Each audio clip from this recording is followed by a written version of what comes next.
Come back into that place of soft awareness, taking a breath in. Close your eyes. And perhaps with that sound current still vibrating inside you, you feel yourself as the relative of the blue whale, as the record keeper. Breathing softly and deeply into your heart, thanking your ancient old soul, Akash, for the music, for the vibration, for the opportunity right here, right now, today, to dive more deeply into your own consciousness, into that beautiful place where there is oneness for you. Keeping that oneness inside your heart, hoping and waiting is not anything you have to do anymore. Being. Begin the being in this new beginning of 2020. As you give yourself this year, this opportunity for your beingness to come into a clear focus, a time of awareness when you honor who you are becoming, and all that is available for you. Greetings, dear ones. I'm Kryon of Magnetic Service. This is the first channeling of the year 2020. And I want to start it with something I've said many times. You sit here in this audience, perhaps you listen apart from this audience, and I want to repeat the premise of the channeling, of the reason my partner sits in this chair, and what it's all about. Because the information this year is pointed and profound more than normal, because you are moving into new energies that have already started occurring right here. There is a creator, and most of the world believes this. One God. There is a creator. And the story is far grander and greater than any of you can imagine, because there is a veil that keeps you from seeing the majesty of your soul. Every single human being who hears this and listens today in the chair has a beautiful, magnificent part of them which is called the soul. This is also something believed by billions of people on the planet. The soul is the part that is divine, the part that lives forever. And so almost all of humanity already has the concept of a beautiful, loving, benevolent, glorious God. And the soul? So many don't understand that the soul is not standalone energy. It belongs to this creator. That's where you came from. So there's really two parts to every single human being. There's actually more, but the basic two that billions believe is the corporeal human. That is the body, the vehicle you walk around in. And the divine part, the soul. And up to now, in the energies of the years that humans have been on the planet, the soul is something not understood, not acknowledged, not really. You understand it's there, and you learn about it by the shamans and the teachers and the religions, but you don't really understand and work with it until now. If I could give you a principle of what is happening in the new energy that has never happened before, it is the merge of the soul and the corporeal. It has interesting attributes that some of you are experiencing. Number one, the soul knows everything. Therefore, some of you are starting to receive knowledge truly that is part of a knowingness that you realize you were never taught. It's a knowingness that is beyond esoteric. It is a knowingness of practical spirituality. There's a reason you're here. There's a mechanism, if you want to call it that, of physics that applies to all things, including your soul. Multidimensionality is starting to occur. And so in this new energy, what you start to see and what you start to experience is that meld. And it explains so many who sit here with knowledge they don't understand where it came from. And some of you question it and some of you don't. You realize what it is, where it came from, and how beautiful it is. What's a human being going to do with that? And that is the lesson at hand, not today.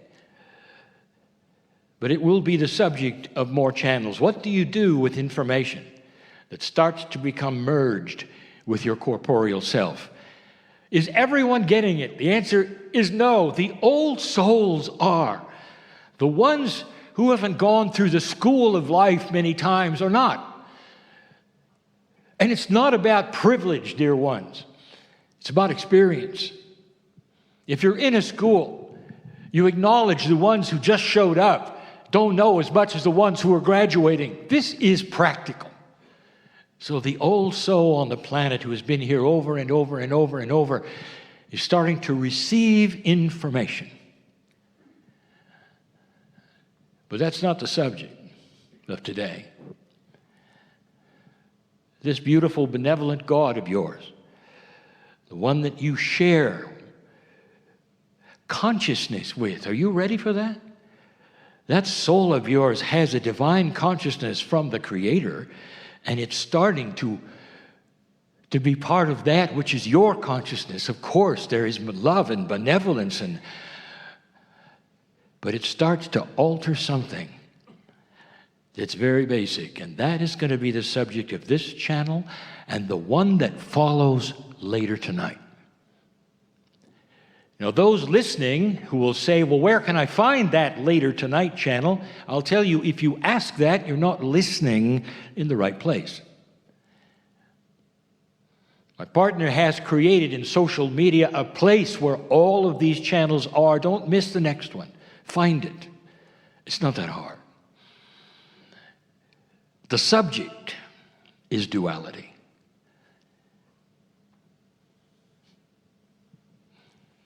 The number of the year should have given you a clue. It's a master number, dear ones. In certain kinds of numerology, the 0 is treated with a value. In Tibetan, it is not. So the year 2020 becomes the number 22. It's a master number, and it really starts to stand for something you have no idea or concept of called cosmic law. You know it as duality. So this channel is going to revisit duality. But in this energy, dear ones, I got to call it like it is. I told my partner years ago, in the shower where he receives so much information. He said to me, I don't want to channel if I'm a fool. If I come across as a fool, who's going to believe it? And that's when I gave him one of the first premises that he now teaches, apart from channeling, that he teaches. And that is this, that the spirituality is not esoteric. It must be real. It must be practical. It must work. Therefore, you don't have something that you simply float around and hope it works. Or you become part of a very isolated group of people nobody wants to talk to because you're just too strange. Instead, it must be grounding and practical and real. And that, my friends, is benevolence and love and compassion. All of those things. Every mother understands those things. That's real. I said that to him, and that was the point at which he said, I'm on board. Duality has been presented to this planet as a fallacy. If you define duality, normally the definition starts out like this. It's the struggle between good and evil. A more elegant would say it's a struggle between light and dark, and none of those things are accurate. Duality was presented to you and given to you as a gift, and it's a beautiful gift of free choice to determine your own path, dear ones, where your consciousness will take you and go. It's one of the most beautiful gifts. The story goes like this in the Garden of Eden. We're going to go to Scripture. We're going to go to a place that is so well known and understood for this example. How many times have we told you that that story is a metaphor? The garden is the earth. Of course, it's Gaia, beautiful Gaia. Adam represents all men, Eve represents all women. And the whole idea of what took place there was intervention. An angel came down, according to Scripture, and touched the human beings and gave them something they never had before. They went from animals on the planet to divine beings with free choice who had a soul.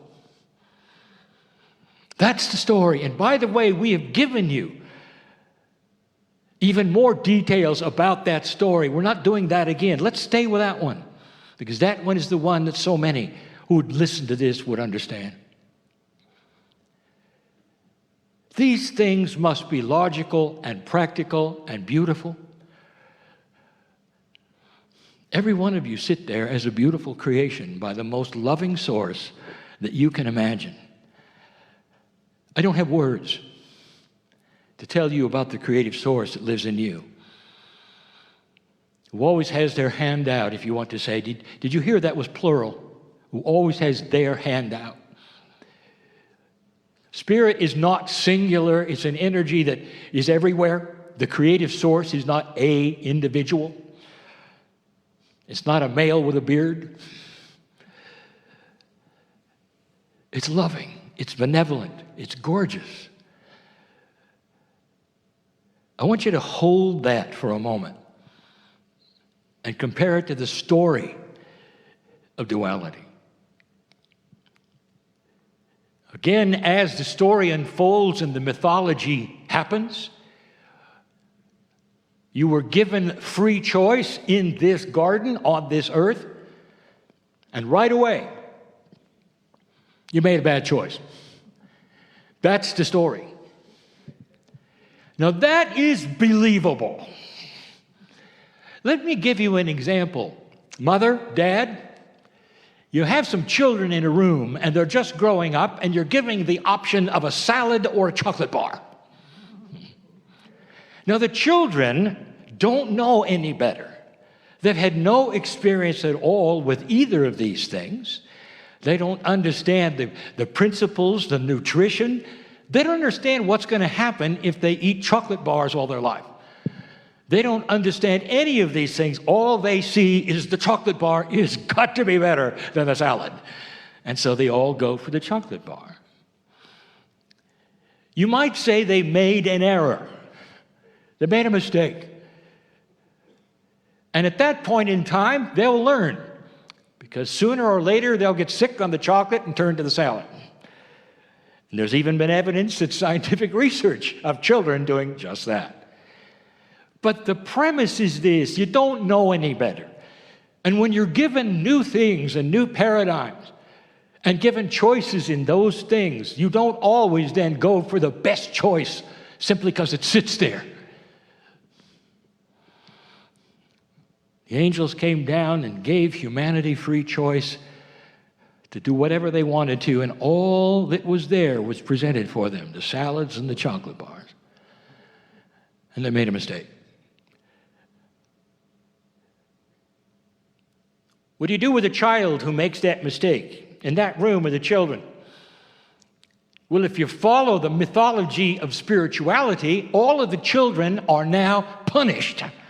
Not only that, their ancestors are punished. Not only that, that chocolate decision is going to last thousands of years, and you're going to be tortured for it. That is the prevailing philosophy of the chocolate and the salad. Billions of people right now perceive God with a stick. God with a stick. Dear ones, that's not the God in you. The creative story has a mistake being made and you're punished forever for it. Does that sound practical, reasonable? Does it sound like what a divine God would do? Would you do it with your children? And how that then became the mythology of today's belief is understandable because of the energy that has prevailed until this time. There was nothing better, really. Old souls start to wake up. This channeling is not meant to make anyone wrong. It's meant to awaken an explosion to spiritual logic. That soul of yours is magnificent, and so are you. Don't let anyone tell you were born dirty. That is mythology. And it's a mythology that makes no sense at all to a God that is beautiful, who created you in the image of love. All of you, created in his, her image, the image of love, not the image of punishment or torture. Even today, billions believe that when they die, they'll go meet an angel. And if you don't come up to some standard, that angel is going to send you to a place that was prepared by a fallen angel because of a war in heaven. Does it get any worse than this? This is the children's story of the age, dear ones. This is Kryon getting practical, telling it like it is. It doesn't make sense. That love which so many religions feel of the love of God is totally and completely accurate. Now erase the part of the punishment, of the torture, of the evil, of that which is a decision of watching you and deciding if you're good or bad. That's not free choice. God did not give you free choice and immediately judge you on your choice. I redefine duality because of what's next, what I'm talking about tonight. Duality is the beauty of having free choice of light and dark. Did I say struggle? Sometimes those free choices of light and dark will create struggle. And that is human nature at this moment in time before it starts to shift, that you always expect the worst. And it's in your verbiage. The struggle between light and dark is the old paradigm, the old words. It's not a struggle if you make the right decision. So duality right now starts to shift. This is the year of cosmic law. This is the year of duality. And that means you're going to start seeing light and dark exposed.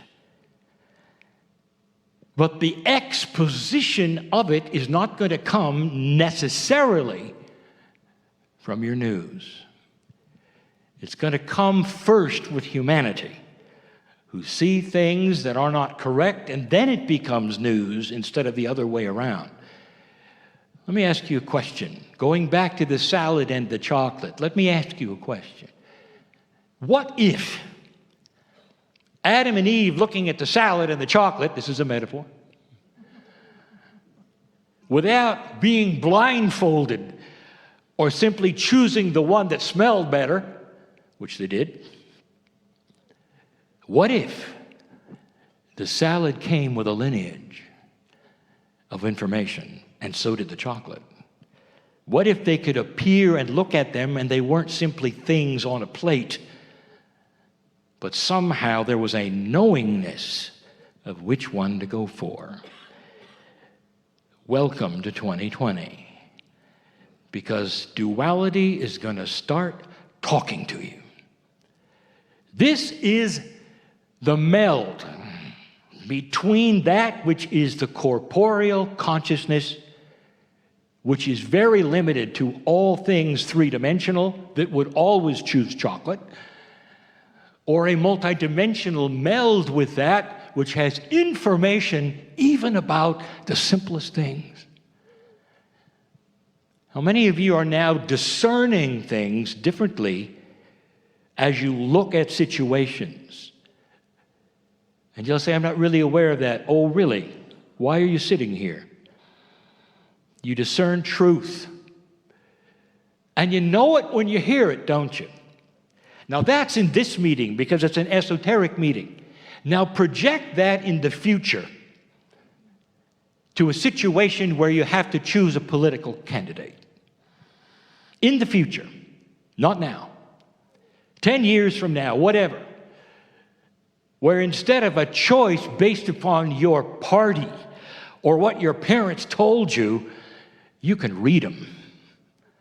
As they talk to you, you can see what's under the hood. Imagine such a thing. Imagine knowing when a situation is true or false, just around you. Just when you go into places, having a sense of knowingness, of benevolence, as opposed to non-benevolence. To be able to have coherence instead of chaos and know the difference where you're steered to certain places. Then you don't have a blindfold on anymore. Then you're not a child anymore, selecting things that might smell better. Now you're informed. That is the new duality.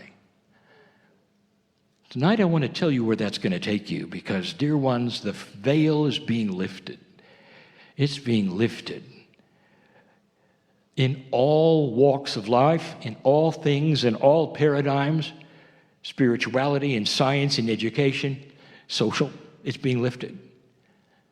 We'll talk a little bit about that so you might recognize some of these things as they start to happen. They're already starting. And you're going to have to make decisions on whether things are accurate or not, or true or not, proper or not. Not based upon old feelings, old soul, but an intuition that starts to flow into you. The what-ifs that you never saw before. I'll talk about this new intuition and how it might talk to you, old soul, when we convene later. This is duality. It's beautiful. It's not a struggle. It's free choice to go to the light or the dark. It's free choice without the burden of God with a stick. God with a stick, dear ones, is the human version. That's you with a children's story. That's human consciousness. That's not God consciousness. Everything about that is human. God is so far above that. I have no words. There are no human words to tell you how beautiful God inside is, with that hand out that says, isn't it time you put away childish things and saw a grand truth in your life that will give you peace for the rest of your life no matter what happens. You become more of the soul than of the human. And that's called ascension. I'll be back. And so it is.